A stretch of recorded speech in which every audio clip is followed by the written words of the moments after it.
Assalamualaikum warahmatullahi wabarakatuh. Perkenalkan, nama saya Muhammad Arya dari kelas 12 IP1. Di sini saya akan menjelaskan tentang sejarah masuknya Islam ke Provinsi Banten. Pertama-tama saya akan menjelaskan tentang latar belakangnya terlebih dahulu. Latar belakangnya yaitu Banten sebelum masuknya Islam merupakan daerah kekuasaan kerajaan Hindu-Buddha Pajajaran yang berpusat di Pakuan, Bogor. Banten sendiri adalah sebuah kota pelabuhan yang ramai dan strategis karena terletak di jalur perdagangan internasional antara India, Cina, dan Timur Tengah. Banten juga memiliki sumber daya alam yang melimpah seperti lada, emas, dan rempah-rempah. Lalu, Banten mulai dikenal sebagai nama tempat sejak abad ke-15 berdasarkan sumber-sumber Cina dan Portugis dalam sumber lokal. Nama Banten disebut pertama kali dalam naskah cerita Parahyangan yang ditulis pada tahun 1580. Dalam naskah ini disebutkan adanya sebuah tempat yang disebut Ohanten Girang yang dapat dihubungkan dengan nama Banten.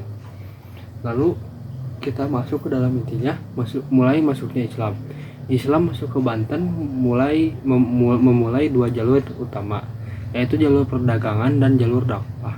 Jalur perdagangan adalah jalur yang dilalui oleh para pedagang Muslim dari Arab, Persia, India, dan Malaka yang datang ke Banten untuk berdagang dan menetap. Mereka membawa serta ajaran Islam dan mengajarkannya kepada penduduk setempat.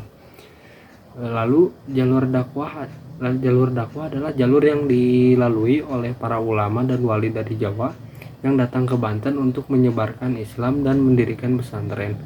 Mereka juga membantu para pedagang Muslim dalam menghadapi tantangan dari penguasa Hindu, Buddha, dan penjajah Eropa. Salah satu tokoh penting dalam jalur dakwah adalah Sunan Gunung Jati, yang merupakan salah satu dari Wali Songo atau 9 wali yang menyebarkan Islam di Jawa.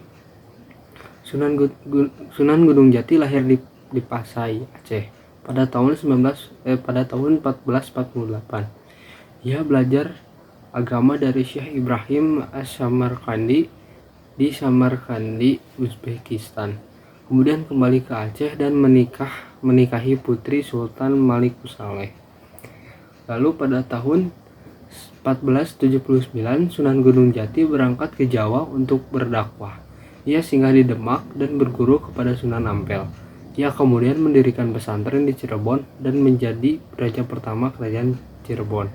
Ia juga membantu Fatahillah atau Valetehan, seorang panglima perang di Demak, dalam menaklukkan Sunda Kelapa atau Jakarta dari Portugis pada tahun 1527.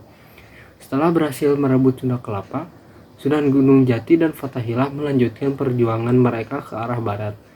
Mereka menyerang Banten Lama, ibu kota kerajaan Pajajaran yang dipimpin oleh Prabu Surawisesa.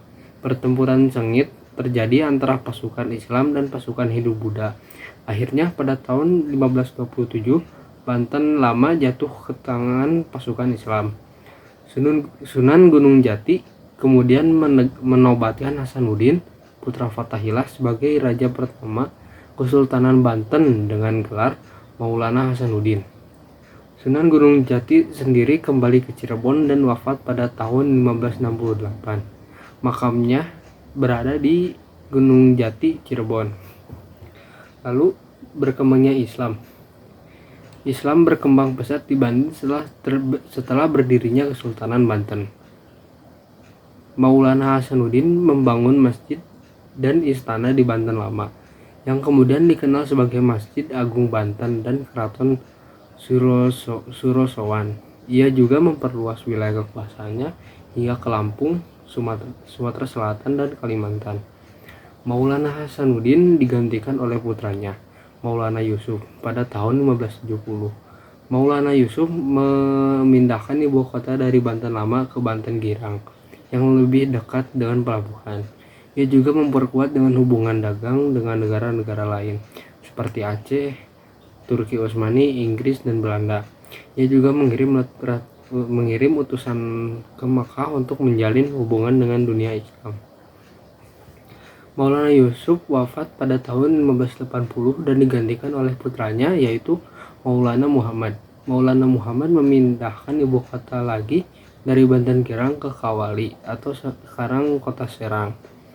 Ia juga membangun masjid dan istana baru yang dikenal sebagai Masjid Agung Kaibon dan Keraton Kaibon. Ia juga melanjutkan hubungan dagang dengan negara-negara asing dan mengirim utusan ke Mekah. Lalu selanjutnya Maulana Muhammad wafat pada tahun 1596 dan digantikan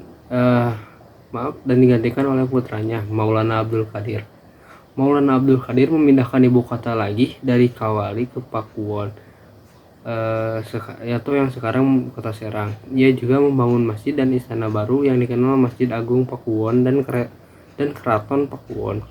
Ia juga menghadapi persaingan dengan Kesultanan Mataram di Jawa Tengah yang berusaha menguasai Banten. Maulana Abdul Qadir wafat pada tahun 1651 dan digantikan oleh putranya Ageng Tirtayasa. Ageng Tirtayasa adalah raja terbesar dan terakhir Kesultanan Banten. Ia memperluas wilayah kekuasaannya hingga ke Jawa Barat, Jawa Tengah, Madura, Bali, Lombok, dan Sulawesi. Ia juga memperkuat pertahanan militer dan maritim Banten. Ia juga membangun benteng-benteng untuk melindungi Banten dari serangan Mataram dan Belanda. Ageng Tirtayasa juga dikenal sebagai raja yang taat beragama dan mencintai ilmu pengetahuan. Ia mendirikan madrasah untuk mengajarkan agama Islam kepada rakyatnya. Ia juga mendatangkan ulama-ulama besar dari Timur Tengah seperti Syekh Yusuf Al-Makassari dan Syekh Nuruddin Ar-Raniri. Ia juga menulis beberapa kitab tentang agama Islam seperti Syarh Al-Hikam dan Syarh Al-Aqidah Al-Nasafiyah. Lalu Ageng Tirtayasa wafat pada tahun 1692 dan digantikan oleh putranya Haji Abdul Fattah. Haji Abdul Fattah adalah raja yang lemah dan tunduk kepada Belanda. Ia menandatangani perjanjian Banten dengan VOC pada tahun 1682 yang memberikan hak monopoli perdagangan lada kepada Belanda. Ia juga menyerahkan sebagian wilayah Banten kepada Belanda. Lalu Haji Abdul Fattah digulingkan oleh putranya yaitu Sultan Zainul Abidin atau Pangeran Purbaya pada tahun 1687. Ia berusaha membebaskan Banten dari cengkeraman Belanda dan juga berusaha mengembalikan wilayah-wilayah yang diserahkan oleh leluhurnya kepada Belanda. Sultan Muhammad Nafi mengobarkan perang melawan Belanda selama 5 tahun pada tahun 1808 sampai dengan tahun 1813. Perang ini dikenal sebagai Perang Banten II atau Perang Puputan Banten II. Perang ini berakhir dengan kekalahan Banten dan penghancuran Keraton Kaibon oleh Belanda pada tahun 1813. Sultan Muhammad Nafi ditangkap dan dibuang oleh Belanda ke Ambon pada tahun 1813. Ia wafat di sana pada tahun 1832. Ia digantikan oleh putranya yang bernama Sultan Muhammad Rafi Zainul Muntakin. Sultan Muhammad Rafi adalah raja terakhir Kesultanan Banten. Ia tidak memiliki kekuasaan nyata dan hanya menjadi boneka Belanda. Ia menandatangani perjanjian Banten III dengan VOC pada tahun 1813 yang memberikan hak penuh kepada Belanda untuk mengurus urusan pemerintahan Banten. Sultan Muhammad Rafi wafat pada tahun 1851 tanpa meninggalkan keturunan. Dengan demikian Kesultanan Banten pun berakhir. Wilayah Banten kemudian menjadi bagian dari Hindia Belanda hingga kemerdekaan Indonesia pada tahun 1945. Lalu terakhir kesimpulannya, Islam masuk ke Banten melalui jalur perdagangan dan jalur dakwah.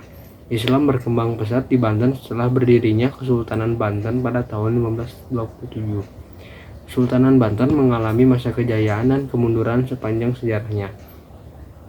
Kesultanan Banten berakhir pada tahun 1851 setelah ditaklukkan oleh Belanda. Banten kemudian menjadi provinsi di Indonesia yang tetap menjaga kewarisan Islamnya hingga kini. Sekian yang bisa saya sampaikan. Mohon maaf bila ada salah kata atau salah kalimat.